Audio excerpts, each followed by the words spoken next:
Nandito ako sa anak ko. Maglagay tayo ng olive oil. Magagawa po ako ng tuna pasta. Ayan po. Dagdagan natin ng kaunti. Luto na yung aking noodles. Na-boiling ko na to mga mahal ko. Igigisa ko lang yung aking tuna. At saka lalagyan natin siya ng ano ba to? Nawawala na naman ako. Mushroom. Ayan. At mag-i-spread out tayo ng spring onion mamaya. Ayan. For now, ilagay na natin ang ating garlic at ang ating onion. Pagsasabayin ko na mga mahal ko. At para matipid tayo sa oras. Ayan. Hindi pa siya masyadong mainit. Super gisa na siya mga mahal ko. Masusunog na nga. Ilagay ko na yung ating tuna. At sasabay ko na rin itong ating mushroom mga mahal ko. Ayan po.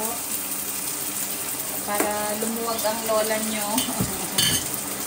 Sa ating flavor, lalagyan ko lang siya ng kaunting oyster.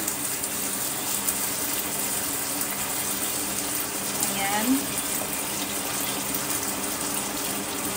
Anak, may ano ka pa dito? Powder ng ano? Yung ano mo, paminta anak ko, black pepper. Maglalagay ako ng thyme, mga mahal ko. At saka yung rosemary.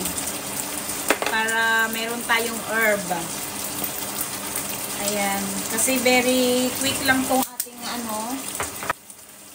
Maglagay na rin ako ng ano, black pepper. Baka dumami.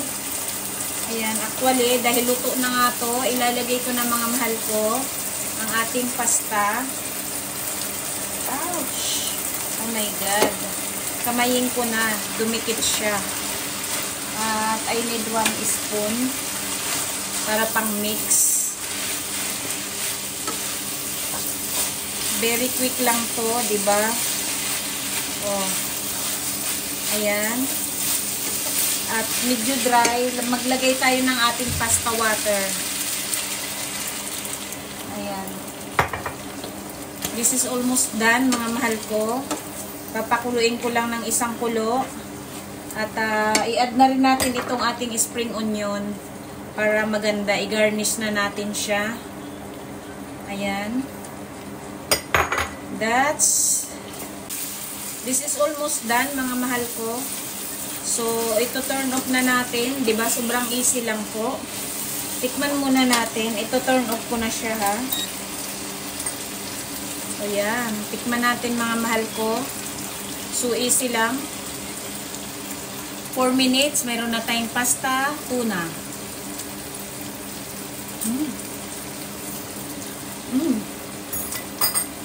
Super sarap. My God. Ang sarap niya, mga mahal ko. Nakikita nyo po. Ayan na siya. Finish na. Mayroon siyang mushroom. At saka yung ating century. Ayan. At saka nag-spring out, ano tayo ng spring onion. Nag-toppings tayo, mga mahal ko. Oh, this is done, mga mahal ko. Ganun lang kadali. Bali, nag-flavor lang tayo ng rosemary at saka yung thyme. Para mas herb talaga ang lasa niya. At saka ayun, yung ating spring onion. This is done. This is our dinner. Our tuna pasta. Ayan. Thank you for watching, mga mahal ko. Please like and share my YouTube channel. And pa-share po ng video ko. Mag-engage po ako mamaya. I love you all. God bless everyone. Happy Saturday po. Dito kami mag-sleep over ni Mika para makapag-bike at makapag-swimming siya bukas. I love you all. God bless everyone, mga mahal ko. Thank you for watching. Ayan po. That is our tuna pasta. Ayan. With spring onion, toppings, at ang ating mushroom, at ang ating tuna. Tapos, nag-mix tayo ng ating rosemary, at ang ating thyme. Ayan. Napakasarap, mga mahal ko. Sobrang simple lang po niya. At ginamitan po natin ng olive oil. Thank you.